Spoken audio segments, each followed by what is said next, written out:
If your job at a healthcare facility includes disinfecting against viruses, you know prevention is the best medicine. And maintaining healthy spaces starts with a healthy cleaning routine. Grainger's world-class supply chain helps ensure you have the quality products you need when you need them. From disinfectants and cleaning supplies to personal protective equipment, so you can help deliver a clean bill of health. Call 1-800-GRAINGER, click Grainger.com, or just stop by. Grainger, for the ones who get it done. Live at lunch. You are looking live. Live at lunch. Live at lunch with Ott and Hanny on 104.5 ESPN, Baton Rouge. What the hell's going on out here? Now, here's Jimmy Ott and Charles Hannegriff. For some reason or another, you sound a little taller on radio. Is it live? Is it live?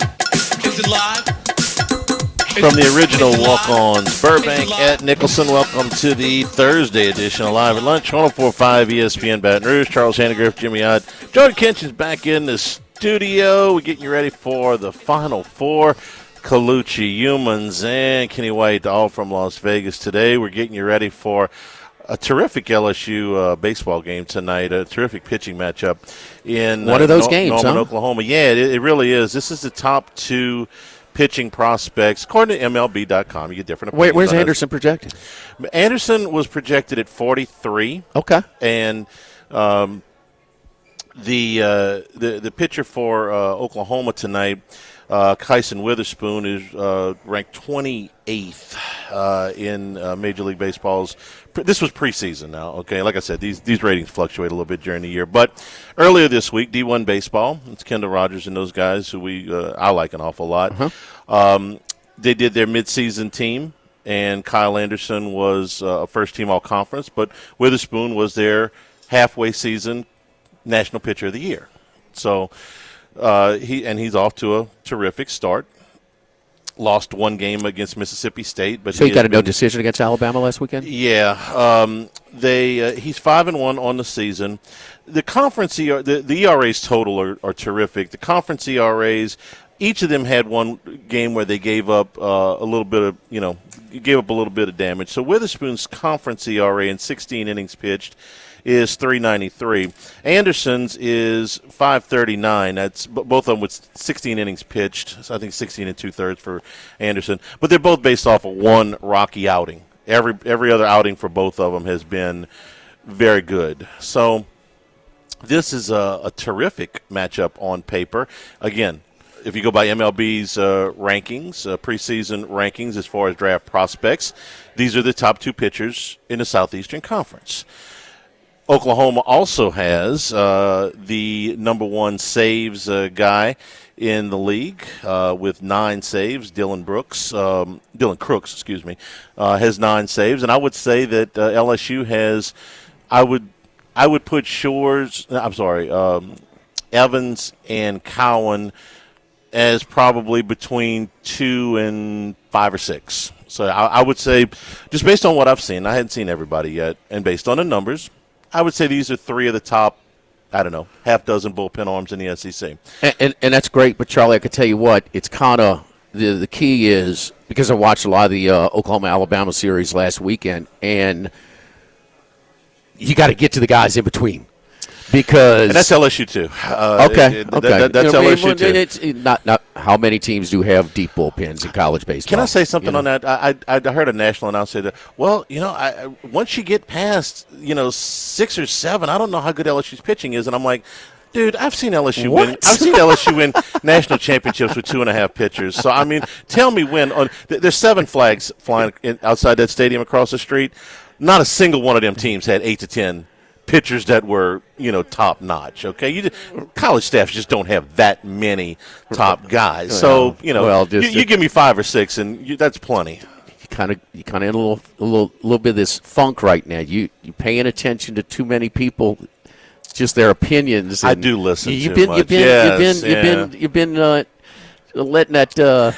If Max were here, he would say, "You're not trusting your you're not committed to your you're shot. not committed to your swing. Your club. Yeah. Yes. I got to be more committed to my opinion. Yeah. I know what Charlie, good pitching looks like over you there. have okay? done your time. Yeah. As, So so they listen. But seriously, it was once they got into sort of the middle relief or the extended relief, it was lead change after lead change, teams trading threats and runs, and the only thing was they kind of ran themselves out of innings.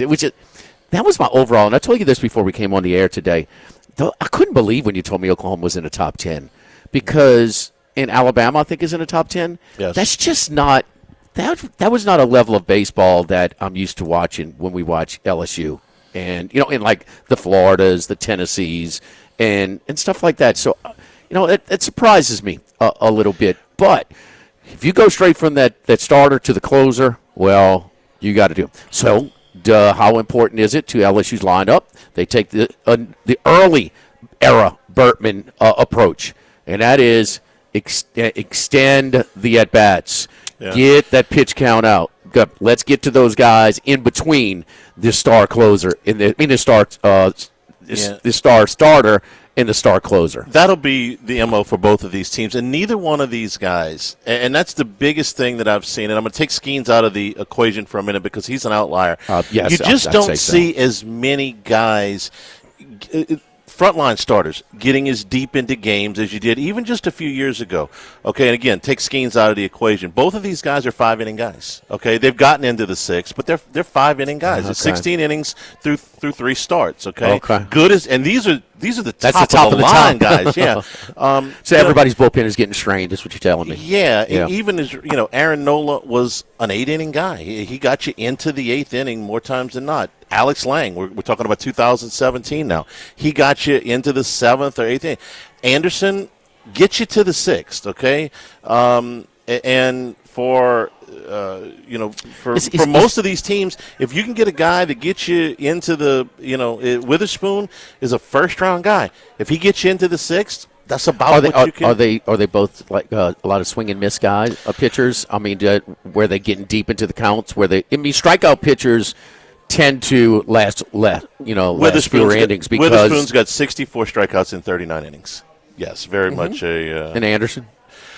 Not quite as many strikeouts, but similar. Where's his number here? It's close. You follow this team? I do. I just don't. He is the ace. It's a lot of numbers to keep in mind. He's the ace, dude. Come on.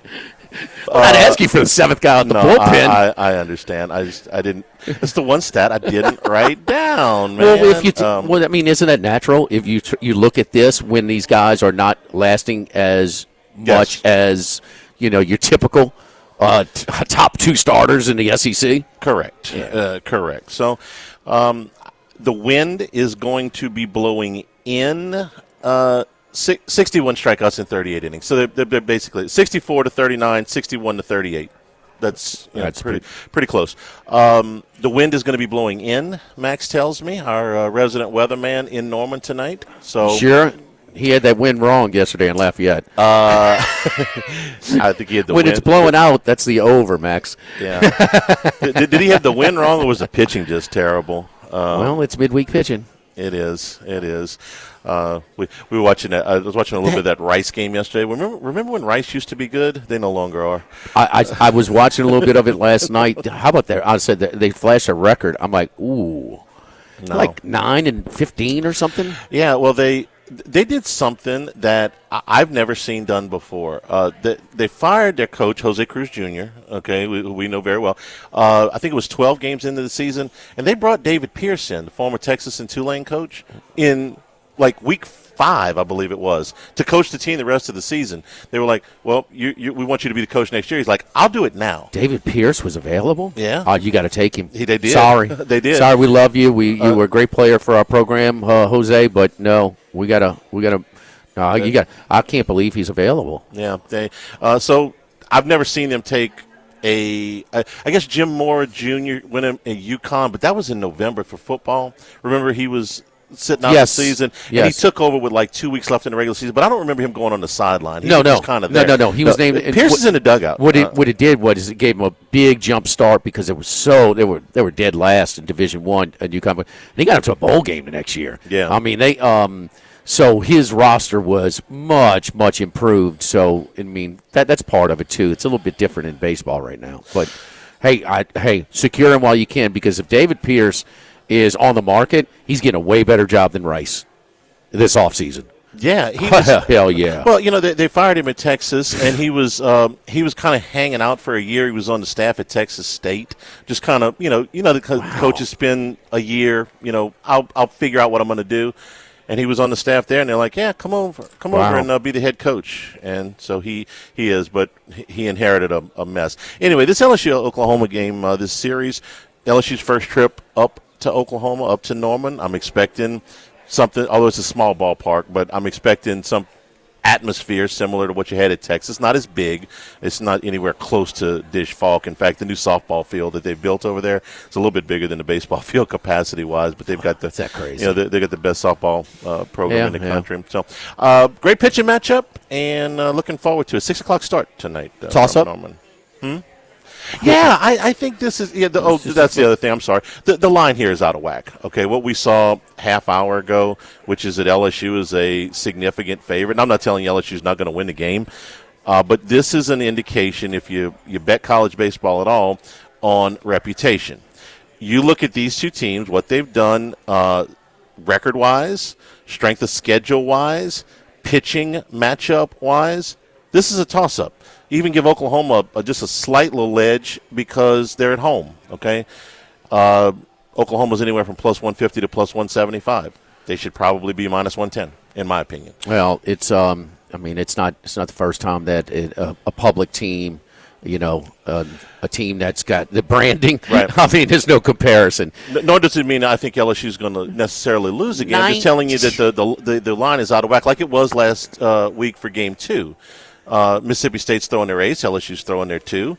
LSU should not have been as big a favorite. Now, they ended up winning the game 2-1. 95, Oklahoma beat Georgia Tech in a championship game? 94. 94? 94. No, you got that right. Yeah. All right. All right, little guy. My wife wants to know why I can't remember to take out the trash on Thursdays. You don't care about the trash. She goes, you can remember stats from the 1960s before you were born, and you can't remember to take out the trash on Thursday. Guilty. I can remember the 94 Crawfish season is on over here at Walk-Ons. On-site and off-site private crawfish boils available. Contact my boy Dustin at 888-3566. 888-3566. Or you can email us at events@walkons.com. How about our new menu items? Yes, indeed. The ribeye sliders, sliced ribeye, topped with Swiss cheese, caramelized onions, Dijon horseradish, and garlic aioli. Did you see my exchange with Nando before the show? I heard it. Yeah. The handful of new menu items? How did I score? 100%. I'm low on self-esteem right now, Charlie. Give me a little, give me some flowers. 100%. Pepper jack boudin balls, and it does give them a nice little kick, huh? Yes. Those are good. Love them. Not a big boudin ball. I like these. These are really good. Cajun seasoned pork for the rice with the pepper jack cheese. We also got we got a Havarti turkey burger, caramelized onions, Havarti cheese, pepper jelly spring mix, garlic aioli, tomato on a wheat bun. We're doing a warm turkey melt. That's Brandon. Brandon's highly endorsed warm turkey melt. I had that as well. You talk about good. Sliced turkey, the melted Havarti cheese, sriracha aioli, lettuce, tomato on a wheat bun, and the salmon. The salmon is one of our new, I got to find it on here. Here it is. Damn it, I can't find it on the menu. I know it's here because I had it. Charlie. Just tell them about it. It's good. It's glazed. Don't get it overcooked because it dries out. But it's called the Mardi Gras salmon. There it is. Hot honey glazed grilled salmon topped with the mango salsa and served with broccoli. That's our Walk-On's new additions to our menu here. And it's always the place to and from Alec Box Stadium, softball stadium, tennis right down the street. You're always going to have games on MLB, college baseball. We got golf on right now. We got a couple of day baseball games. Boston and your boy Bregman with a big 5 around the horn double play, 5-4-3 to get out of the 8th inning and to preserve that 3-0 win. I was thinking about our conversation yesterday when he turned that. I'm not sure Raphael could do that. He did have 2 hits last night as well. And the Dodgers down 5-0. Go ahead, Outerlocks. Go out 4-1. We're 10-1 the last 2 days. Pop, pop, pop, pop, pop, pop, pop, pop, pop, pop. Best start for a defending champion since the 20s or something. Since the Yankees, it's World Series champion. The Dodgers are good. This just in. Muncy used the torpedo bat. The first 3 at bats, he was in a slide. 0 for 3. Went back to his old bat. 2 out. 2-run double to tie the game. And my buddy Henry Hayes, I was texting him at the time. He said, "Watch Shohei go out his." I was like, "They're not going to pitch to him." Boop. Thanks for shopping. See ya. Have you seen our friend Kurt Ainsworth with the talking about the torpedo bats? No, but I was curious. I hadn't had a chance to talk to the Marucci guys. He's been on every show but The View talking about the torpedo bats this week. I'm sure they're doing them as quick as they can. Yes. Okay. Yeah. Pretty popular right now. Live at the original Walk-Ons, live at lunch, 104.5 ESPN Baton Rouge.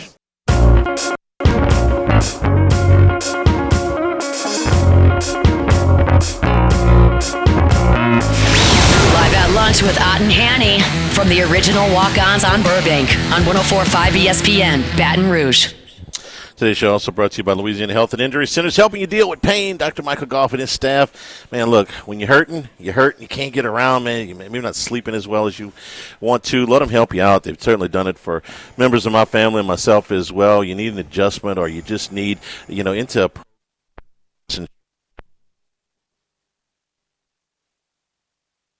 yeah, you get in that program where you're just not feeling as good as you can. You get in that exercise and stretching program and help you out and get you back to feeling normal again. Maybe you need a dry needle. Maybe you need electric nerve stimulation, cryotherapy, ultrasound therapy, whatever it is, they're going to target those problem areas and help you out.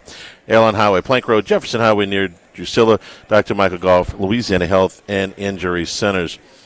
Cowboys made a move this morning that caught our attention. They made a trade for Joe Milton, who's been garnering some attention on the trade market. We're 3 weeks out to the draft. But it alerted me to the fact, Jimmy, that guess what? I didn't realize Trey Lance wasn't still on the Cowboy roster. He learned the words to "Oh Canada." Max doesn't have his headset on? He's we'll get him his headset. He had a meeting. Well, so he's in here a little bit late, but Trey Lance is in Saskatchewan, huh? Okay. What happened? Well, he needs to play. Yes. That's the spot where he can play. And maybe that's a spot where he can make a living. Do you blame the Cowboys for taking a swing? I mean, it was a late round draft pick just to bring him in to see. I thought it was a 6, but it might have been. I'm a 5. asking. I can't. Yeah, I don't remember either. It might have been a 5. But a third day draft pick. It wasn't a high pick. I mean, it is what it is. It's a late draft pick. They throw them away all the time. I mean, they took a shot, but that also this is what you do when you're a well-run organization. Is you got to admit your loss. I mean, your mistakes, and that's what San Francisco did. They gave up a lot to go get him. And they saw him enough. I mean, I understand how many starts did he have? Not many. But, man, it was so uncomfortable, and he just hasn't played. He didn't get to play. They played one game at North Dakota State his last year. So he doesn't have reps. And we don't know if he started 60 games, if he would develop. But he's got no chance, sitting on the side. And he's a guy that desperately needs it to have any type of chance. I mean, you can't kill him for giving a 5th, 6th round pick. I don't. What I feel about the quarterbacks now is that teams are still giving up more in trade value for quarterbacks. Okay, and they're giving up more money. Okay, it's quarterback supposed to be, but they're also giving up on them quicker than they ever have. I mean, just think about. I don't want to go all the way back to say Ryan Leaf. Okay. But you just even go back 10, 12 years, you go back to, I guess, a little bit further down on Jamarcus Russell now. Those guys, they're out of the league, okay? Josh Rosen was a first-round pick. He was out of the league, essentially out of the league, in 3 years. Baker Mayfield on his fourth team, Sam Darnold on his fourth team. They give up on these guys. Some of the guys quicker. you're talking about, Leaf and Russell and Rosen, none of those guys have any type of type of mobility.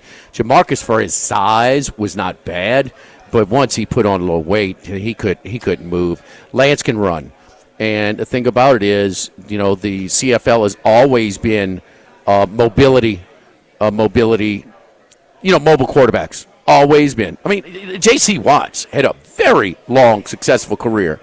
I mean, he didn't throw the ball but 2 times a game at Oklahoma. Option quarterback. But when he could move and he developed a little bit. We know Lance can run. The other thing is, when they gave up all that stuff, we were kind of at the start, and I think we still are, Anthony Richardson, Milroe, okay? Those guys are going way higher than they should. We're enamored. We want this quarterback who's going to, they're prioritizing some NFL teams their legs as much as their arm, and in your decision, and in between your ears. And to me, man, the league is about, unless you're Colin Kaepernick that one year, and they changed the rules on him. I mean, you can't have a run-first quarterback in the NFL. You have to make plays from the pocket. You have to you have to process, and a lot of these mobile quarterbacks, man, even at the college level, they're not. Boom, one look, he's not there. I'm not making my progressions because I know I can get 10 to 15 yards with my legs. Anthony Richardson's a good example because I think this is his last year in Indianapolis if it doesn't work out, where they're going to give him a legitimate chance to be the starting quarterback. Now, they brought in Daniel Jones, and if Daniel Jones can recapture something, if he can pull his version of what Baker Mayfield or Geno Smith or Sam Darnold has done, sort of a second act of his career, they're going to give him the job, and they're going to move Richardson. I think this is where the one thing that the Manning family has right, too. Why rush things? Richardson could have helped himself. I mean, we don't know if he'll ever, but he would have benefited from another year starting in Florida. No absolutely. Doubt. No doubt. Absolutely. Now, I don't know his family's financial situation to where, man, I'm going to be a top 10 pick. I don't know if I'm going to be a top 10 pick next year. So part of that, but he's got all the measurables, but he would have, and Bo Nix is no good, but he started 50, so he's serviceable. Right now, we don't know if he'll be that much better. He's in a great situation where they got a good defense. He's got a good a coach that's going to put him in, good positions. I wouldn't say he's no good. He's way better than I thought. Charlie, had he gone to Carolina, where would he be right now? He'd be. Had he gone to Chicago? Had he gone to the Jets? Had he gone to the Jets? Had he gone to, I don't know how good he is. He's in a great situation, so that's going to help him out. That's all we can judge it on. I mean, where would Brock Purdy be if he were somewhere else? Not even starting. I wouldn't go that far, but he certainly wouldn't be about to cash in on his contract. We're about to see. Yeah, you're right. Okay, right. We're about to see because that supporting cast is, and I think it's going to be a little rough with him. I mean, he makes plays, he gets rid of the ball, he throws the ball in rhythm, but he also throws the ball into coverage. It's kind of a gunslinger. And when you don't have all those guys, a physical running game, I mean, he's had everything. I like Purdy, and Purdy was such an upgrade from what they had before, like Jimmy G, and the others. Yeah, you can never count on Garoppolo to stay in the lineup. I mean, when he played, even in the lineup, not even close. Well, they got to a Super Bowl with him quarterback, and he Charlie. wasn't that bad. When he played, he wasn't that bad. I move on. Go move on. He wasn't that bad. Dude, do you watch the games? You could tell me Purdy was not a significant upgrade for Jimmy G healthy? That's not what I said. I said that they got to a Super Bowl with him, so he must have been really good. Well, I didn't say he was really good. I said he wasn't that terrible. And Purdy was an upgrade. Jimmy G was below average, bro. At one point, he was the highest paid player in the league. Great. Okay. Did I think he was great? No, I did. Anyway, what do you think of Joe Milton? That's where we started with this. He sucks. Okay. He's got all the measurables in the world. He is a measurable guy, right? When we were talking about measurable guys yesterday, combine guys? Very strong size, arm. Huh? Very strong. Yeah, he's a huge guy. Size, a cannon. Very strong. Zero touch, zero feel. Yep. Zero. He came in and boom, that was done. When was it Hooker that came in? I think they were losing the Pitt game. Yeah, it was very early in the season. Game 2 that was game one or game 2. Yep. The Pitt game, and they stormed back, and he's never. guy can't play quarterback. That's fine. He could throw it. What he had Michigan to played Minnesota, and they were ready to anoint him. Enough people around the league like what they saw of him in the joint practices and I guess a couple of preseason games that he had some value. Dallas is taking a shot here. Do I think it's going to work? Probably not, but I'm interested because ordinarily backup quarterbacks like this that have never started, they don't get traded. They just kind of sit on a roster if you've never started a game, usually, especially somebody that wasn't a high pick. So they're taking a shot. Oh, this is a nothing deal. I mean, I don't even know why we're talking about it. I mean, Joe Milton can't play. He's not going to play. They didn't give up a whole lot for him. They did. I mean, what do they see in him? They see his size and they see his arm strength. I can tell you what they see. I brought it up so you could give Max grief about Trey Lance. That was really what I was going to before you just crapped on every quarterback in the league. Is that Max's worst swing? No. Well, Max. Look, it kind of goes to remind you. Your boy Staley was your worst swing. Well, I got off that bandwagon pretty quickly, frankly. But yes, I was wrong on him. Desmond, I didn't think he was great. I just said he was competent, which I'm not ready to give up on that yet. I am. Kiss my. Let me jog your memory. Okay, I'm out on. I love Trey Lance. I love Trey Lance. No, I did. Multiple times. No, Trey Lance, I'm still not ready to give up yet. I mean, he got a rough shake. COVID happened in his college career. That hurts. That hurt. It didn't help. Injuries didn't help. And then next thing you know, he's second or third string on an NFL team. You're not getting real reps at that point in practice. So, and don't forget that bad weather at Soldier Field. That was a bad break too, right? Terrible breaks. Yeah. He would have been the best quarterback of all time, but just things didn't work out right for him. You know who's probably worse, but it's in his blood. Most professional broadcasters don't let their emotions get in their way. But you know who I'm about to say, one of the most respected handicappers we have on this program or on Sunday, Randy McKay. He loves the Bison. He loves them. So, I mean, he's always been pulling for him and stuff like that. But, no. Worth mentioning, Jimmy, Cam Ward was going to go to the draft a year ago. And the NFL people told him, go back to school. He told Cristobal he was going to the draft. You don't think that helped him? I mean, play, reps. There's no doubt. In Lance, that's the thing. Well, he'll get reps in Canada. It's a different game, but maybe we've seen guys have success there and come over to the NFL as well. Of course, Warren Moon, the biggest situation there. Legacy Title, Chad Reynolds, Legacy Title for all of your real estate closings, 296-0060. Full-service title company servicing all of South Louisiana. Fast, friendly, professional service is what you get when you call 296-0060.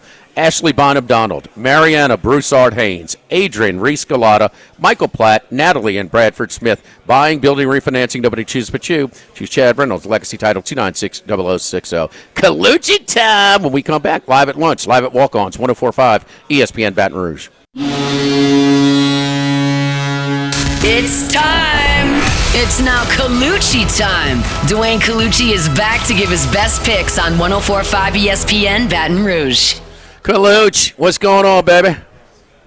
Jimmy Ott, what's going on, my brother? It's Final Four weekend. Everything's going good. Ready for some big prep races.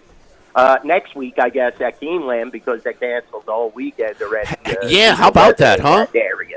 Yeah. How's the weather over there? I mean, we're windy. A little colder than we were. Right, yeah, that's how Vegas is, very clear. And, hopefully those people survive in that part of the country. These hurricanes and these tornadoes and the rain, it's just debilitating. I feel bad for those people in Lexington, Kentucky. Yeah, hey, what's your biggest takeaway from the Arkansas and Florida derbies last week? Nothing.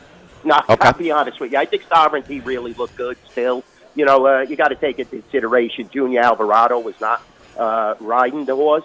Cabot Street looked really good, don't get me wrong, but the Arkansas Derby, I think, Sandman just was able to pick up the pieces after a rapid, torrid pace in that race. So, Sandman was short in his other few races. He had finished second and third, had a troubled trip, and then in the Rebel, he was on the Arkansas, basically, trail. And all of a sudden now he popped in, and he was a little erratic in the stretch, but Jose Ortiz straightened him out. He's definitely a player. Mark Cassie knows what to do with that horse. But I think Sovereignty at all those races really looked good. And I'll be honest with you, I think that the Kentucky Derby winner will probably come from either Santa Anita this weekend or maybe even the Wood. I think, Richard Dutrow has his deck stacked with Captain Cook, and I think he definitely has a massive chance just because of the fact he likes that 1.8 mile distance, Jim. It's so important that you get 1.25 miles for the Kentucky Derby, and this horse already showed that he loves 1.8 miles. So, I kind of think that he definitely has an edge over Rodriguez, the Baffert runner in this upcoming Wood at Aqueduct this weekend. Charlie, to fill you in, we've been to Lexington and Keeneland, and Keeneland's fall meet was supposed to start this Friday. I'm sorry, spring meet, and the the bluegrass was scheduled for they moved it. They canceled Friday and Saturday and moved it to Sunday and Monday, or Monday and Tuesday. Dwayne? Yeah, Monday and Tuesday, I believe. Yeah, Monday and Tuesday. That's what is going on right now. It's funny. So your crowd will be compromised in most places. You know that place. I mean, right, I have to change, my staffing levels for Monday and Tuesday. Definitely we have tons of horse players at the Rampart. You know that. We're one of the biggest horse players in Las Vegas. But I'm telling, at the track itself in Lexington, it's in their blood. There's so many. I mean, so we sit at the at Commonwealth Stadium. We're in the press box. LSU's playing Kentucky. I think it's like a 6:00 p.m. start, kickoff, and it's kind of a late arriving crowd because they're waiting till the last race gets over at Keeneland. And about 5 minutes into the game, you see all the lights and all the traffic coming in to Commonwealth Stadium because they're watching the horses first before they go check out the football game. I was told before I went, get your ticket in advance because for Keeneland, yeah, yes. If you think you're just going to walk up and buy a ticket, maybe not. You would have loved. This would have been a good trip for you too, Dwayne. You could have. We're set up next to the Winner's Circle, our radio broadcast show, right next to the TVG guys. Todd Schrupp came on with us. He was really nice. It was good, man. It was cool. So nice. I mean, you could have jumped the fence and put taken a bugle, man. You could have blown the horn, Oh, I would have been there. I would have definitely, I would have flew out for that experience. Sit between Jimmy and Charlie and Todd Schrupp coming over and, gorgeous Brittany Erton. Forget about it. Brittany Erton, yeah, she loves the pamplemousse. She does. So, seen her over there a bunch. Hey, Dwayne, man, listen, the last favorite to lose outright in March Madness was a couple of Sundays ago, and that was Ole Miss against Iowa State. These moneyline parlays, how old are they getting? What's hurting you the worst? The moneyline parlays in March Madness or the Dodgers? Well, the Dodgers are such a focal point. They're on every single parlay. And the OKC Thunder, every single night. They broke the NBA record, 50 games of winning by 10 points or more. So OKC last night, that cover was incredible. They've been a thorn in our side. You've had all these favorites, like you said, throughout the tournament. Duke is a massive thorn in our side. Maybe there could be an upset here, but is it really an upset if Auburn beats Florida? I think Auburn's the better team, barring the injury. If you're playing without injuries. I thought Auburn was the better team. Houston is definitely a tough out for Duke because they play such fabulous defense. But it's just been favorites, plethora of favorites. The NBA has been repetitious. The Dodgers are monsters. I mean, how is this team going to lose? They can fall behind. They're the only team I've ever seen in the last 25 years that could fall behind by 5 to 6 runs, and they come right back and win the game. This is phenomenal. The Dodgers are going to be a tough out. Like we discussed, you're going to see some 4 and 5 to 1s this year. I think we were talking about that a few weeks ago, and that's going to be off the charts. The run lines are probably going to be 2.5 when you start to play the teams like Miami and the Cubs, etc. But it's just going to be so difficult for us bookmakers. And this tournament, the first couple of days were great, but after that, it's been definitely a slow decline. We're trying and feed off of some of these other baseball upsets. NHL, Vegas, Golden Knights have been on fire. So you look at it from all angles, and the only time they lose is to Edmonton, the other team that everybody bets on. It's been a tough go, but, nobody wants to hear a bookmaker cry. That's why I always have, delight in my voice. Tomorrow's another day. We have a superior betting menu, so we could always make it up. But it's been difficult, guys. I'll be honest. Even from the NFL playoffs all down the line, it's been a tough go this year. Charlie, let me ask you. Let me ask Charlie. If Broom is completely healthy, what is the line? What do you think it would have been? Pick 'em? I'll pick it. We're on the same page there. Florida went through the SEC tournament. But Florida hasn't been as good as Auburn in the tournament, in the NCAA tournament. Florida's 1-3 against the spread, Auburn with 2 scares, real scares, and Auburn's 3-1. The only game they didn't cover was against Alabama State. True, won by 20. But you do have that decisive victory in Auburn that Florida still got. That's still in people's heads. I think that factors in a little bit there. I like that. I like that just the other side because I think Auburn has a little extra revenge. Everybody's ready to play right now. But I also saw the big stage, and I saw a much more panicky coach and coaching staff in the Florida-Texas Tech game than I've seen at any point with Bruce Pearl. I know Bruce Pearl's never won it, but he's been here before. He's got a lot more he's professional. I mean, it's mentor against pupil. I mean, Golden worked for Pearl, at one point. So, Dwayne, are you writing, like last night, did anybody bet the Braves? No. They take a plus 1.5. I mean, that's how it goes. Everybody fears the starter lineup. You thought there could have been some upset chances with Mookie Betts coming into he's supposedly sick, but this guy's swinging a stick harder than anybody other than maybe Aaron Judge in baseball. So, it's very difficult now. Thank God we get a break tonight. There's no Dodger baseball. Yankees are back on the docket, and, Arizona showed that they could beat them. It's not like Milwaukee. So the Yankees are definitely going to be a money train as well. But, against the Dodgers, it's so difficult, especially where we are located in the United States, period. Right, you're in Dodgers country. You're 4-hour, drive away. I mean, it's always in Laker country. It's always been, Laker and Dodger heavy type of betting and heavily supported because of their success as well in proximity. But give us a peek behind the curtain. Do you guys have these sort of meetings with Jimmy and Chris? And they say, because the goal when you set a line is to draw equal value. Well, you can't. How are they not pushing these lines up further and further to where you finally get a little bit of action on the other side?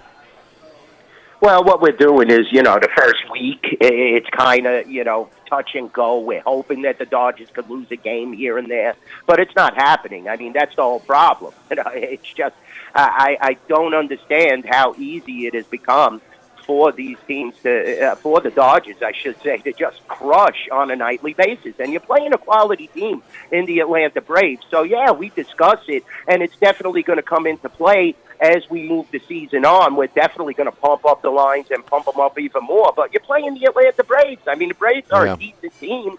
You can't just go through the roof because then you're going to get hurt on the buyback. Not right now. Not right now. They're not. I mean, I get the reputation, but right now they're awful. Yeah. The Braves are. Exactly. And the other thing is Freeman was kind of a late scratch. He took the night off for the Dodgers, But I could tell you another one, too. I bet a lot of books got burned on the end game because they were down 5-0. Yeah. I know at 5-2, you're getting plus 220, 230. I mean, you could take who's not going to bet the Dodgers end game? You got to even watch that because you can't really give 230, 240 because in the first 3 games there they came back from behind.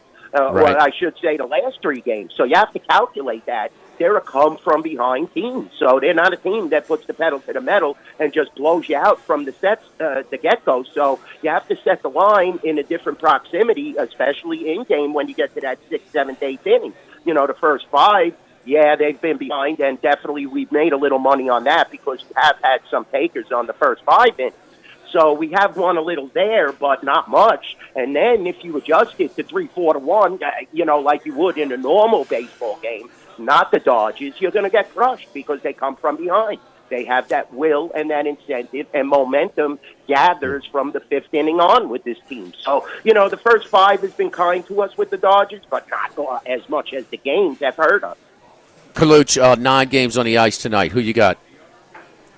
Yeah, definitely a great NHL slate. Winnipeg has been playing terrible. I'm really looking for the Golden Knights to have a big game tonight. Well, minus 125 here at the Rampart in South Point. I think they definitely need to win this game. They want to keep pace. They want to stay up there, get home ice advantage in that first round. Winnipeg has just looked god-awful in the last few games. Maybe we could get a victory here. I'm liking the Knights. I mean, we discussed it last week. How do you bet against the Blues? I think we ended up 2-1 last week because the Blues came back from a 2-1 deficit and won again. I think they won like 10, 11 straight now. 41-28. They've righted the ship. This is the hottest team in the NHL. I mean, you got to lay 230. They win a lot of games by one puck, so I really wouldn't lay the 230. But, I wouldn't lay the puck line. I would lay the 230 in this spot. So, I think the Blues are definitely they're a win machine right now, and they have to win games. Yep. Also, you got to look at Ottawa. 10 in a row right now. 10 in a row for the St. Louis Blues. Yeah. Unbelievable. What a win streak that is at the NHL level, Jimmy. Think about that. It is so difficult to win 10 games because you're constantly going back and forth, home and road. Those extensive road trips are early on in the season, so this team is really playing at a high level. Jordan Binnington, ever since that, Nations 4 tournament, he took Canada, put them on his back, and now he's taking the St. Louis Blues, putting them on his back, and he's done this before. He is a Stanley Cup winner. Keep that in mind. Ottawa Senators, they have to win games, but, when you see Tampa is 140 in Ottawa hasn't been playing at that high level like the Montreal Canadiens have stepped it up. You could sense that. Maybe Tampa Bay tonight, minus 140. I like those three games. I'm going to lay the 140 in Ottawa with Tampa. I'm going to lay the big number with St. Louis, and we're going to lay that slight number with the Vegas Golden Knights. Hate giving out those three favorites, but parlay them, round robin them. We'll see where we go from there. Okay, so St. Louis strictly on the money line, nothing on the puck line, right? I would actually take a shot with the Vegas Golden Knights tonight on the puck line because I feel they're going to be ahead, and then you get the net and the money starts to fall from the T-Mobile rafters. And I definitely think that the Knights are playing tonight. I'm going to be at that game, guys, so they better impress me. It's playoff time now. My Habs are rolling. Montreal is playing very well. Florida can't beat us right now. I'd love to get KHL Rookie of the Century, Ivan Demidov, on this roster. Montreal could be a force. Lane Hudson. All right, Kaluch. All right, plus 205. We appreciate it. We're out of time on the Golden Knights on the puck line. You're the best guys. at NY Bookie, Dwayne. Good stuff. We'll talk to you next week, Dwayne. Definitely love you guys. All right, don't forget our friends over at Relief Windows. Windows, doors, siding, and shutters. That's right. Relief Windows, trusted provider of premium windows, doors, siding, and interior shutters in Baton Rouge. And we serve the neighboring states as well, the Gulf Coast. Quality window replacement, door installation, siding solutions for both existing homes and new construction products. Do like I did when I needed to replace my wood windows. Or if you like my neighborhood, your homeowners association requires wood windows facing the street, call my friends at Relief Windows, 288-8138. 288-8138 and reliefwindows.com. Live from the original Walk-Ons, live at lunch, 104.5 ESPN Baton Rouge. Live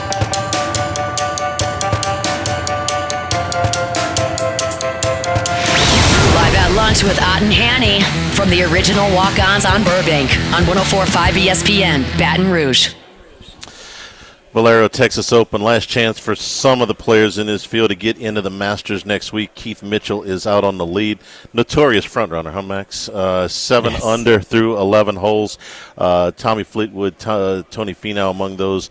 A couple shots back, 3 shots back at 4 under. Brian Harman at 6 under.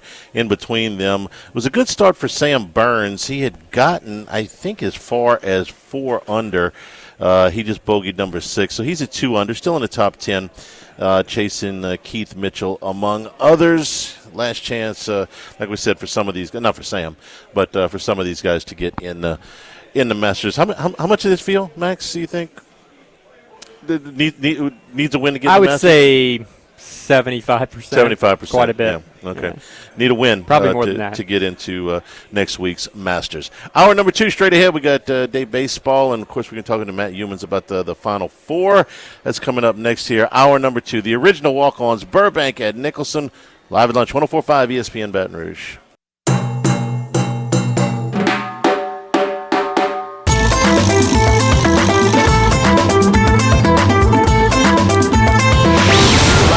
Lunch with Ott and Hanny from the original Walk-Ons on Burbank on 104.5 ESPN, Baton Rouge.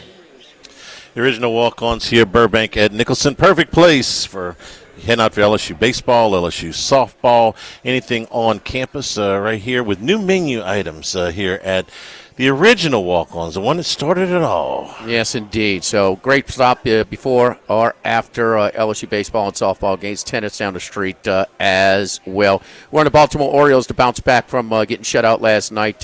Man led the Ocean Springs native, Tennessee star. Crochet, he was on fire last night. So we expect the hot bats for the Orioles to heat back up again today against Tanner Houck. So slight number, -120 is available at Bet Rivers right now with the Baltimore Orioles. First pitch in about 3 to 4 minutes. Matt Humans from VSiN joins us right now from Las Vegas. Matt, have you flipped to the favorites in these money line parlays like the rest of the betting public in March Madness? Oh, for sure. Yeah, I switched after the probably the first day, sometime in the middle of the second day, or right there after the first couple of days of the tournament. That's most of the big betting wins I've had in the tournament have been money line parlays on a bunch of them. So I had to survive a couple scares, like Houston almost getting beat by Purdue, or right. Auburn was down to Michigan, Florida down to Texas Tech. But it's amazing how many favorites have come through. And that's been the way to win big on the tournament. So, yeah, I switched after the first couple of days. Yeah. A bunch of dead dogs in that first round. Yeah, I know, but I tried to. I like Tennessee. I was really, really surprised / disappointed. And well, I guess Houston played so well. We discussed Houston earlier. I could have put a line through them like I was scratching a horse looking at the form. And man, they've got a little bit more pop from those guards. And the thing about it is, it's not likely that all three will be off. I think it was in the Sweet 16 round. It was help me out. The Crier was off, and the kid from Oklahoma, the transfer from Las Vegas, he heated up, and then it was the other one. I forget their names. That heated up against Tennessee when Tennessee kind of got back a little bit within 10, but they do have some firepower, a little bit more. So what do you think? Can anybody beat Duke? Yeah, I think Duke can be beat. Duke's going to have to obviously be off a little bit, and maybe play its B- or C game, and somebody plays its A game, because Duke is a very young team. That's what a lot of people still forget. Now, I know these guys are very, very talented, and on both ends of the floor, Duke looks incredible right now. This is the best defense I've seen a Duke team play, and I don't know how long, maybe ever. And on the offensive end of the floor, so efficient. We got so many scores. You think Duke looks like a team without a flaw, but again, John Shire's a coach who hasn't been this far before. A lot of these players have not been this far. Most of them have not. And going up against a very veteran team in Houston with a coach who has been there before. And so I think Houston's really going to make Duke sweat this one out. When you get to the Final Four, most of us have futures that we got to consider in these bets one way or another. So I've got Florida 10-1, Duke 12-1. I was late to the party on Florida, but when I took the 10-1, I said better late than never, right? Because it's pretty obvious that Florida was going to make a deep run. So I Duke 12-1. I actually have a lot tied up in that. That's a very important bet for me. So I am going to play Houston +5 or 5.5, I think, in that game. And it's not just a hedge. I really think the Cougars are going to make Duke sweat this out. Houston's won 17 in a row. It's a team that's lost one game in regulation all season.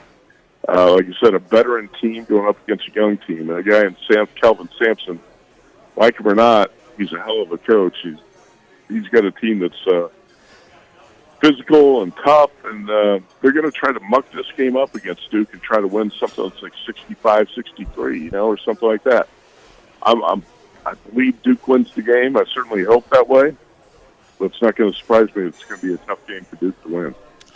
You know what it reminds me of? It reminds me of before they let pros in the Olympics. You see the United States Olympic team go play against these teams that were 5, 6, 7 years older than them. I know it's not quite that drastic, but that's what it feels like here. The Americans were usually the more talented team, almost always, but they were playing against teams that gave themselves a shot because they were so much older and they had played together. So that's what Duke Houston feels like a little bit to me. Duke's the more talented team, but Houston is not that far behind, and, man, they are so – they look like grown men playing against, at times – teenagers, kids. I hate to call them kids, but grown men. They're grown men. And that's why, Matt, I asked you your opinion on the kid, D-Dan Thomas, who is transferring to LSU. And I read your analysis of him, and he was offered by Houston. He doesn't fit. I mean, there ain't many people on Houston's roster over this 6-year run since Sampson's been there that look like that guy. D-Don Thomas is a high-character kid who plays hard, and he's going to be a good point guard for LSU. He's a pretty good one for UNLV. I don't think he fits Houston either, because Houston's typically has big guards, guys who are strong, physical, and D-Don Thomas not that type of player. So I'm a little bit surprised that Kelvin Sampson might have gone after him. I didn't know Houston was in on Thomas until you just mentioned it, because I think that would be an awkward fit. That's not aside from character, he's not physically not the type of player that Kelvin Sampson would tend to want. Yeah, and give us your opinion about him again. I know I read it earlier, but what you say, because I mean you pay as close attention, play closer attention to anybody in the Mountain West Conference, and he's a local kid from Liberty High in Vegas. Yeah, like I say, he's a really good kid. So from that perspective, he's not going to be somebody who lets the program down. He plays hard, and he's a good point guard. He really is, but a good ball handler, makes plays. A lot of times I think he's a little bit too selfish, and puts on dribbling exhibitions, trying to make plays for himself instead of teammates. He's not a great shooter. A lot of times he'll dribble into traffic into the lane and spin out and take a fadeaway jumper and take a tough shot because he's small. When you're going up against those bigger players, you got to find ways to get your shot off. And a lot of times he'll take fadeaway jumpers and things that have a high degree of difficulty. Now, I think a lot of us in Vegas had overrated D-Don Thomas a little bit because it was UNLV teams that didn't have a lot of talent. He was the most talented player the last couple of years. And when he went down, a lot of people said, well, that's it. Season's over. So how about this? When Thomas went down, UNLV actually played really well. And the Rebels, I think, had won 5 or 6 games without him. And I watched the team play, and I said, man, I think most of us have overrated Thomas and his impact on the team because he's a point guard and he's the most talented player. When he went out, the team played well without him. And I think part of that was I thought he was too selfish with the ball and always trying to make plays for himself. So he's going to be good. I don't think he's going to be the transcendent type of point guard that's going to take the team to the next level. But like you said, you can't regret getting a player like that because he's such a good kid and he's going to play hard and he's a good point guard. But I don't think he's a superstar, let's put it that way. Matt, God bless. The next level right now for LSU is 12th place. Okay, so can come there. Hey, we're hanging a morality banner, So we're first. We're clean as can be. Boy, not having watched him play a minute, he is going to upgrade the talent level. That I know. Hey, what's your thoughts on Beard turning down A&M? I thought he should turn down A&M. By the way, as LSU got a few other guys, I said D-Don Thomas is nice. And, Jimmy, that's what when I text you, I was going to say, Thomas is a nice addition, but you're going to need 3 other guys. That's exactly what Max was saying. Yeah. Max, Max he went out of his way to do some research, Max, on that's not the only piece you need. Yeah, I'm just saying, this guy is not a surefire. Even A.J. Hoggard, who I thought was a little bit underwhelming at Michigan State, at least he brought you stability. They need more. They need more, and they need more players of this caliber, or maybe even better, for them to really be a tournament team next year. I mean, Right. and that's just some local media outlets or some LSU specialty outlets that are pumping the kid. Listen, and that's what I tried to tell them. It's not the first time that the specialty or local media overhypes a recruit or a transfer. So, Right. I mean, you know, look, we look, we're like the dog, the mangly dog. Just take some scraps, humans. Just throw me some crumbs, bro. I mean, he is better than what they have. We are sad, man. We suck. I mean, I don't know what other way to do it. And there's not one damn team on that in that athletic department, men or women, that would roll this back after what they've done the last 3 years under McMahon. And you know what he's saying? He's a great guy. I mean, he's a nice guy. Hell, Mother Teresa's nice. She ain't coaching my basketball team. I mean, you know, damn. You know, so, I mean, shoot, man. Oh boy, but what you think Beard should turn down A&M because man, he would have had more resources there, but. No, Chris Beard is capable of getting in a much better job than that. And Gotcha. I know Okay.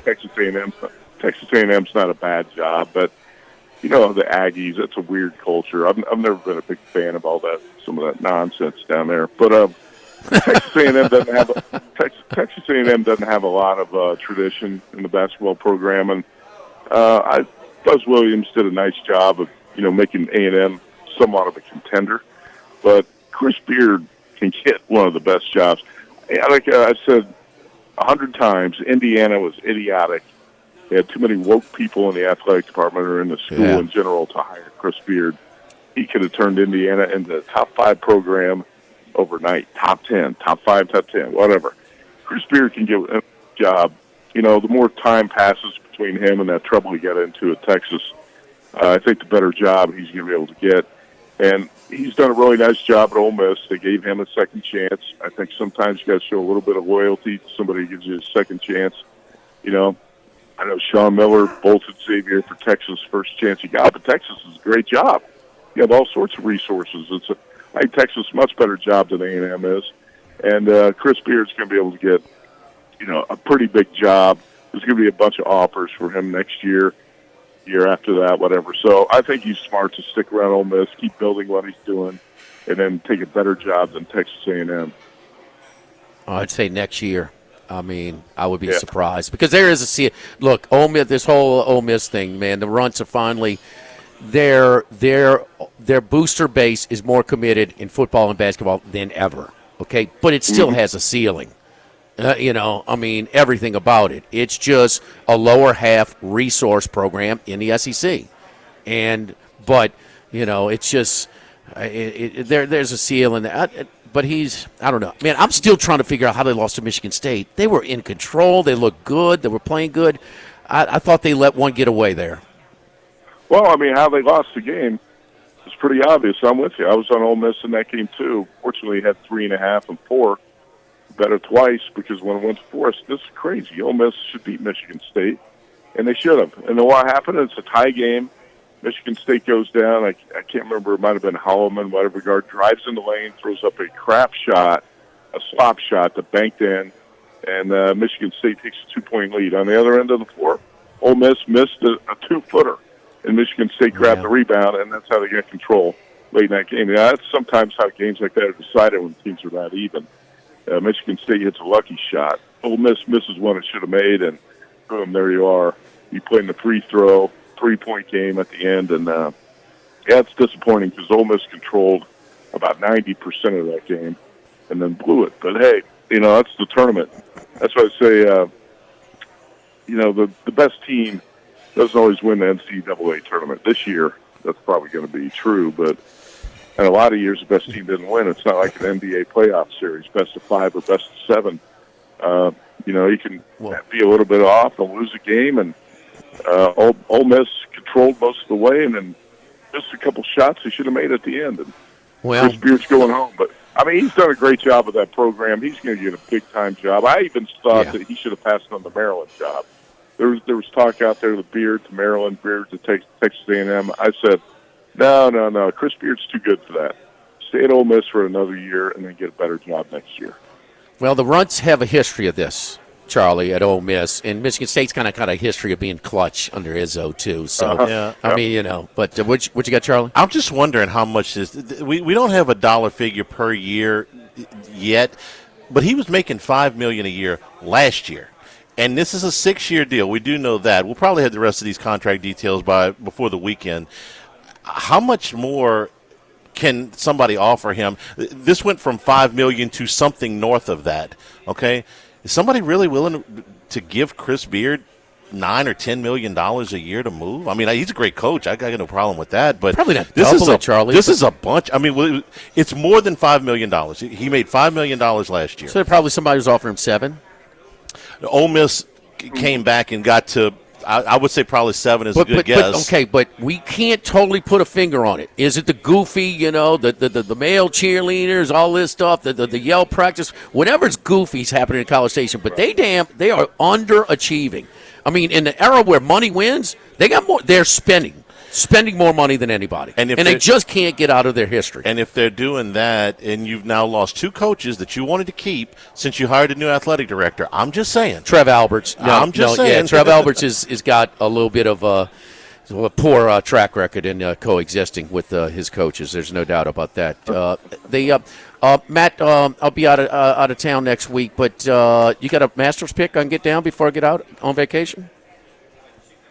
You know what? I've been looking for long shots early, and I've got a couple. I played Justin Rose at 125-1. Just looked at the guys who have really positive course history at Augusta. I played actually a couple nights ago Dustin Johnson at 110-1 because it's embarrassing to admit this, but I was watching a live golf tournament recently, and DJ was playing really well, and I was surprised that he was playing that well because he seemed to have fallen off the map. And a few years ago, you got DJ about 20-1 at Augusta, now 110-1. So I'll take a shot with that. Joaquin Neiman, a player I really like, who's got a top 5 finish at Augusta. I played him at 42-1. Jordan Spieth at 38. And then, you're going to start to talk about the top guys. I don't want to play too many long shots because Scotty and Rory are going to be there on the weekend. The way those guys are playing right now, you're going to have something on one of those 2 guys. And I think Colin Morikawa is a guy who's going to be a threat this year, too. So that's kind of the group of players I'm looking at for next week. All right. We'll be here to talk to you next week. Yeah. You're not taking off, Annie? I was not invited to be his +1 on his nice little tennis trip. Going to a tennis tournament in Monte Carlo, France. It's what most people growing up in Gretna do when they get a little older. Bucket list. Wow. Okay. All right, Matty. We appreciate it, man. Enjoy the trip. Okay. All right, brother. Appreciate it, Matt Humans joining us over here today. So, hey, right on cue. Hey, here's the thing. You waited too late? Just get on Baltimore now. Okay? The Orioles is much better number. Bregman 2-run dinger. Oh, it was Bregman. Okay. Yep. Left field? Yes. Yeah. Wind's blowing out. It was not out 15 in the miles an hour. I saw it. The new dimensions. This was they a difference. They basically moved the wall in. It hit between the old wall and the new wall. Yep. There you go. And they needed to. I'm fine with that. So, there's a shot. Oh, just foul.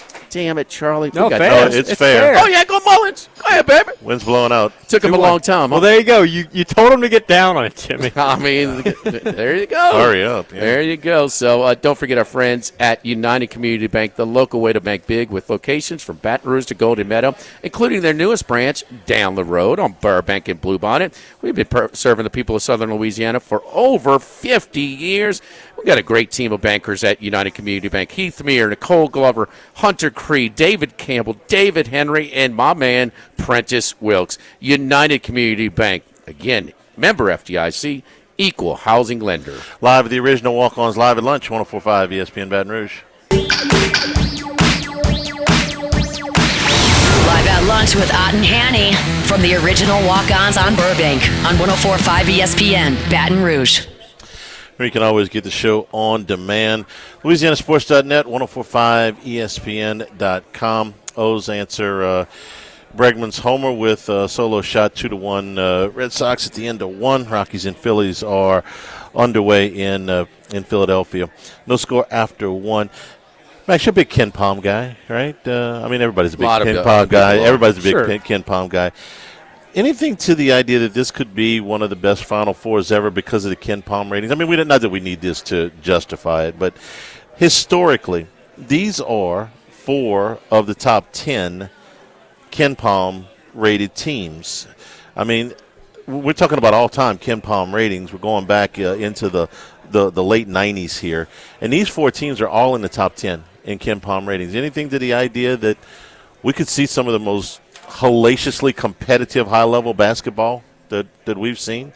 You put anything into that? I think you – yeah, I mean, I think there's – we thought that Alabama might be there, but what did we talk about Alabama all year? We talked about how – their defense. They're not where they need to be, and it's just that's asking your team to shoot at a really high level. They're capable of beating anybody, but it's probably going to catch up with them when you have to shoot at such a high level when you're giving up so many easy buckets on that end. Tennessee was a team that was, maybe can they beat you? Yes, but they go through scoring droughts. They always have. And so I mean, we have to get into it. The point guard is, I mean, he's a much weaker player than most people make him out to be. Depending on him, it's just so inconsistent with his decisions. Duke we didn't know because Duke's caliber of competition was weak. We didn't know. Well, UNLV's had great teams and they've blown out everybody in a tournament playing in a weak conference. It's hard, but they've carried it through. Now, how many? And they have the most players, but their youth usually hurts you. But you got a guy like Flagg, you got a good coach like Shire. That's kind of neutralizing that youth. But these teams are at very high level, and then Auburn's won more quad one games than anybody since we started doing this. And in Florida, might have the most complete team. So I mean, there's been a drop off from them, and you got the best teams in it. But I want to compare this to, I think there were more NBA players, more guys drafted in the first round in that previous all one seed Final Four that we had, with Memphis, UCLA, North Carolina, and Kansas. Okay, glad you brought that one up. Okay, Ken Palm goes back to 97, by the way. All right, all 4 of these teams are top 10 Ken Palm all-time teams, so that's 4. I'm going to give you the other 6. One of them is that Kansas team from 08. Mm-hmm. All right, the team that beat Memphis. One of them is last year's UConn team. One of them is the Gonzaga team that got to the Final Four and lost to Baylor in the finals. Okay. One of those teams is the Kentucky team that went to the Final Four undefeated and lost to Wisconsin. And the other two teams in this top 10 are Duke's national championship teams in 1999 and 2001. We're talking about pretty select company here when you talk about the other teams that are in this top 10, and all 4 of these teams in the Final Four are in this top 10. Well, Houston shooting. Houston is an all-timer. And by the way, the order is Duke, Houston, Florida, Auburn. Just so you know, in this top 10. I think Duke is, and this is where I give Shire credit. I mean, Jay Williams said before the start, this is the most talented Duke team ever, and they may be, but a lot of that youth. I mean, I thought bringing a piece like Jones from Tulane, make sure they don't get bullied, like Duke has done sometimes. And it's just kind of it's a team. How many times we say, man, these guys are more talented. The talent of the individual parts is not is greater than the overall team. A lot of these teams play unselfish as well. I think Golden is the weakest of this crew on the bench, though, and I thought it almost got him. And Houck and Clayton bailed him out against Texas Tech, with 4 straight threes and 2 front ends missed on 1-and-1s. I mean, bam. I mean, everything you worked for. And Golden might not be, a bad coach, a weak coach, but he's not these guys. I don't see with these other guys. And sometimes Auburn could be a little poor basketball IQ with some of when they get caught up in it. But that's part of their thing. When they get going up and down, they're at their best. It's not his fault that he hasn't been around as long as his seasoned as Pearl and Sampson. Right. And Shia, I understand he hasn't been a head coach all that long, but man, it seems like he's been on the Duke bench since '95 in one facet or another. He was a player and assistant coach, and when you're at Duke that long, I mean, even if you haven't been the head coach, a lot of that just comes from how many big games has Shia been on the bench for with Duke, one way or the other. He looks very composed, yeah. In the big spot. I will say that. Now, how many close games have they played? We don't really see him. We haven't seen him get stressed a whole lot. Not recently, no. And the only close games they had, they lost. Yeah, the last 10 games of the season, their average margin was double digits or close to it. They were beating teams by 30 regularly. Yeah, so regularly. Hasn't been close. Today's show brought to you in part by Coastal Capital Advisors, your full-service financial planners, because when it comes to retirement, no two situations are alike, so let Coastal Capital Advisors work with you, as well as your business partners and your legal team. Make sure that your retirement plans are in place. Doesn't matter what your age. It doesn't matter what your financial income is. They'll work with a plan that works for you. And I know because they worked and tailor-made a plan for our family. Been with them a long time. Philip Fontenot and his great staff, 337-981-1376. Online, it's coastalcapitaladv.com. Advisory services provided by New Age Advisors, member FINRA, SIPC. Kenny White with us when we come back here. Red Sox have homered again. That's our guy. That's the rookie. Campbell adds a homer, and it is 4-1 Boston. Live at lunch from Walk-Ons 104.5 ESPN Baton Rouge.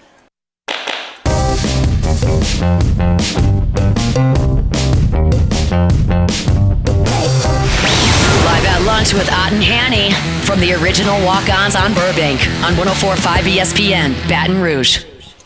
Today's show also brought to you by the Thibodaux Store, 900 St. Patrick Highway in Thibodaux. You go to the website, doitbest.com/Thibodaux Store. Cajun cooking, specialty cookware shipped right to your door right now. And not just any old Cajun cookware, but a huge selection that we were able to sample and take a look at. It took me a long time to get you moving out of the Thibodaux store when we went down there last week, Jimmy, because no matter what you're doing, they can help you out. Well, you can. I like to do my own lawn. All right, got that stuff, but no, the Cajun cookware is where it's the outdoor cookware is what I have. So, I mean, picked up a few gadgets for my crawfish boil and actually for some friends of mine as well. Different pots, rigs, burners, the strainers, the washers, like little scoop nets, the whole thing. So, everything from a roux spoon to the stainless steel spoons and ladles and all that stuff. So, cast iron cookware, outdoor stoves with single, double, or triple burners. The oilless turkey fryers, jambalaya pots of all sizes, and all of the different things that we have is we got different sizes, different price points of all the outdoor cooking gear that you need. So, and man, so I've been in the Thibodaux store, but they tell me the Pierre Part store is I got to go. Been there for 113 years. So I know they kind of new on the block, new kid on the block. Maybe we'll see if they can make it or not. But I love it, and the staff over there is great. So you got to love it, man. Big savings at the Thibodaux store right now online on both shop vacs and pressure washers as well. Go to doitbest.com/Thibodaux store. AUX. Yeah. No, it's no E. No E. Right. Okay, because it'll bring you to another store. Yeah. So don't do that. We found that out. We did a little research on that. Sam Burns making a little bit of a move into the top 5 over at the Valero. He's back-to-back birdies. He's got one hole left to go today. He is 2 shots out of the lead right now. And, really? Yeah. I'm sorry, Keith Mitchell is 7 under, three shots out of the lead. He is a 4 under par, going to 18 right now. Max, what's Sammy's? What kind of form is he in? Not good. Not good. All right. Not good. I hate so to this is better then.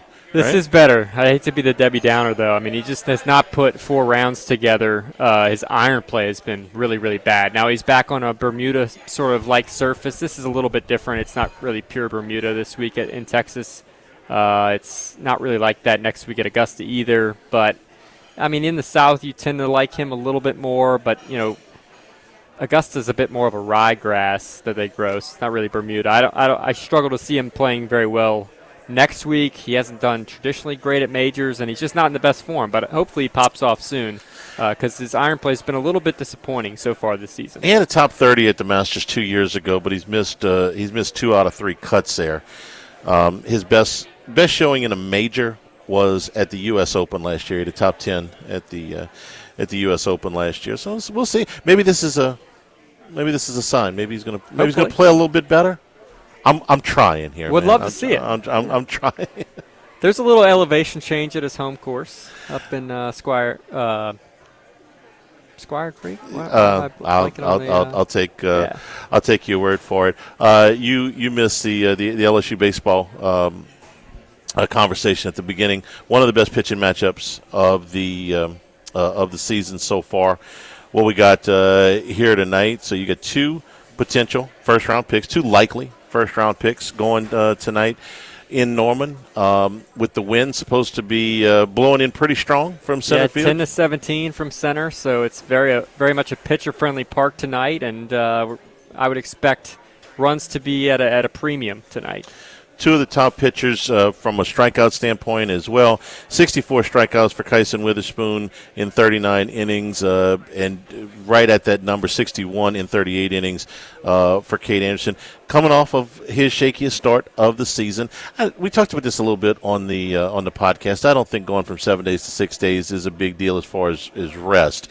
But it does force you to change your routine a little bit. It's the first time that Anderson had to change his routine back on the full 7 days from Thursday to Thursday this time. 2 of the most, I would say, dominant back ends of the bullpen for one guy. Oklahoma's got the league leader in saves in Dylan Crooks. In Kason Evans and Zach Cowan, LSU's got 2 of the best relievers in all of the Southeastern Conference. I'd say 3 of probably the top 6 arms in the SEC coming out of the bullpen. Now the middle relief for both teams has been shaky, but the back end of these bullpens has been really, really good. Yeah, there's not that many comparisons to this, Charlie, but you might remember this game back in 2022 when LSU, early in the season, this was a non-conference game, then LSU played Oklahoma in Minute Maid. They got no hit. Yeah, not Minute Maid. Not the one I'm thinking of. That was one for sure. I'm thinking of 2022. It was Blake Money at this point. It was your Friday night starter. Oh, okay. Went up against Jake Bennett, a very good left-handed pitcher. That was the one where Thompson hit the home run at the end? He did. It went to extra innings. Yeah, That was a very good low-scoring game. I got my years mixed up. I was at both of those games. I thought you were talking about the one where they got no hit on Sunday. That's another one, though. I mean, we've seen some good pitching matchups between LSU and Oklahoma even before Oklahoma was in the SEC. Well, the best one was arguably the best game that's been played at the new box, certainly in the conversation, the 2013 Super Regional, when Aaron Nola and Jonathan Gray, who both been in the big leagues now a long time, faced off in that 2-0 game. And it was a best-of-3 series, but everybody was looking at it like, man, whoever wins this game, game 1, and Nola might have been the best game Nola pitched at LSU, and that's a mouthful because he was a 2-time SEC Pitcher of the Year, but there was, I forget, it was the 5th or the 6th inning. It was a scoreless game, and Oklahoma gets a runner to third base with 1 out. And look, a sacrifice fly at that point might have been the difference. You felt like 1 run felt like 8 runs. And Nola reared back and got a strikeout, and I think it was a fly ball to end the inning. But Nola was one of those guys where every time he needed to bear down, he was a hard thrower, but he wasn't the hardest thrower that they've ever had. He reached back and got a little something extra, got a little giddy up on that fastball because he needed a strikeout. And then the other thing that was scary in that game was that collision between Ray Frimes and I believe it was Bregman, but it might have been Jacoby Jones. And it was a really scary collision. We were worried about it. It ended up being okay. But Gray was terrific in that game. Jones hit a triple off of him that kind of opened it up. LSU ended up winning that game 2-0. That, I think, for the games I've watched, that's probably the best one I've seen at the new box. Stakes aren't nearly as high, but is it the same in that the winner of tonight's game probably is going to win the series? I mean, that always is the case, but, what does the rest of the series look like here? I actually like LSU starting pitching a little bit better after you get past this. I thought Ianson was better last week. I thought the pitching line looked a little worse than he actually pitched. He had a rough second. It was after LSU batted for about 30 minutes in the bottom of the first. They scored 8 runs. And so he went back out there. He looked a little stiff to me, and they touched him up for 4 runs. After that, he settled back in, and he was good until he took the ball off of his face in the 4th inning. Witherspoon's younger brother is he's been a Sunday pitcher for Oklahoma the last couple of weeks. He is not nearly as good as his brother. His ERA is well over 5. I actually give LSU the advantage in these. Tonight, I told Jimmy this at the beginning of the show. I'm surprised. Well, I say I'm surprised. Oklahoma, by the numbers, should probably be a small favorite in this game tonight. They are not. LSU is because of the brand and the reputation. But by the numbers, Oklahoma should probably be a small favorite tonight. I'm not sure LSU shouldn't be in the next 2 games a favorite based on the pitching matchups that you have. But a lot of that also goes to when you talk about LSU, we're going to do this the rest of the year, okay? What do you have to use from Evans and Cowan on game 1? Because if you can somehow get through a game 1 and not either have to use Cowan a little bit because he can bounce back and pitch again, or you don't have to use him at all, well, now you're locked and loaded. Anderson, I think if you get him into the 6th inning, you're doing good. I don't expect them to be able to get through the game tonight without using those guys. But I think the odds shift in LSU's favor after the first game. We see this in the playoffs, Major League Baseball, College World Series. When your starter's used up, you get to use them maybe in relief in high leverage situations. That is so helpful. So as long as LSU's starting rotation can stay healthy, I absolutely think. I mean, Cal and Evans, just keep them there. Put them in whenever they're most needed. They're winning games for LSU right now. Yeah. These are high-leverage situations for sure, and I think that the series shifts in LSU's favor. I think tonight's a dead toss-up. The only reason I think Oklahoma should be a slight favorite is they're at home. Mm-hmm. But the series, I think, shifts because Oklahoma's got a good offense. It's not light in the world. It's not bad. LSU's got an elite offense. And I expect that they will be able to hit Oklahoma in the second 2 games of this series. So we'll see. Tonight, 6 o'clock at what's the name of that field? I don't even know the name. L. Dale Mitchell. Yeah, Dale Mitchell. I've been doing a lot of research. L. Dale Mitchell Park. Yeah. I got to get my benefactors in place here. So that is tonight. Here at Walk-Ons, the original Burbank Ed Nicholson. So when you're coming out for LSU home games, stop by before and after all LSU home games here at Walk-Ons. Forget our friends over at Total Maintenance as well, 480-1000. Again, Total Maintenance. Now is the time. I'm getting mine done today. Got Total Maintenance coming over today. Make sure that my AC unit is going to get cleaned, take care of it. I'm not letting it break down in the middle of summer when we start stressing these things a lot more. So it's going to lower the monthly bills, going to extend the lifetime of your unit, going to alert you if there's a part about to fail when we really work these things harder in the hot summer months here in South Louisiana. And it's at a wonderful price. Normally $179, it's just $79. Our one-time AC check, just $79. If you mention live at lunch, Charlie or Jimmy, it's normally $179. Just give them a call, 480-1000, 480-1000, Total Maintenance. Live at Walk-Ons, live at lunch, 104.5 ESPN Baton Rouge.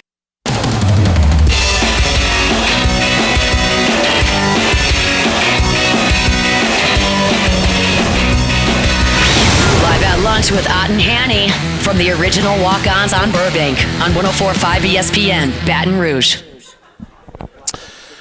Former LSU quarterback, former Auburn quarterback, former Texas State quarterback, former Western Kentucky quarterback, current Tulane quarterback, T.J. Finley, suspended by the team after an arrest yesterday. Illegal possession of stolen things worth more than $25,000. So Tulane has suspended him.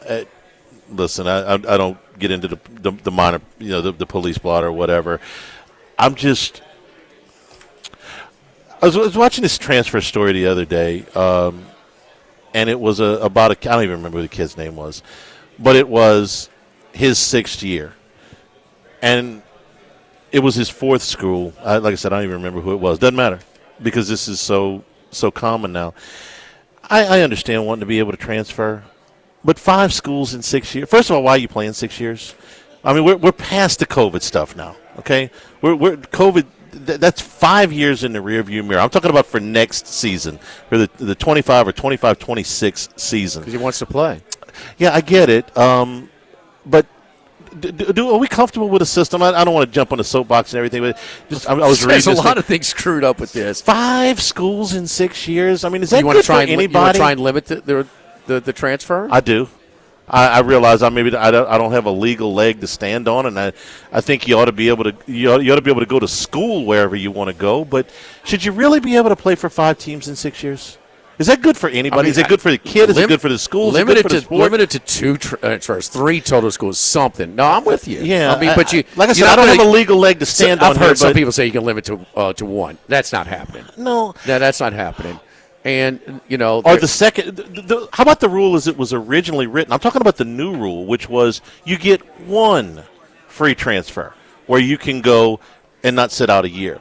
The second time you transfer, we go back to the old rule. You got to transfer. Look, 1 time, or if the coach leaves, I'll make a waiver for that.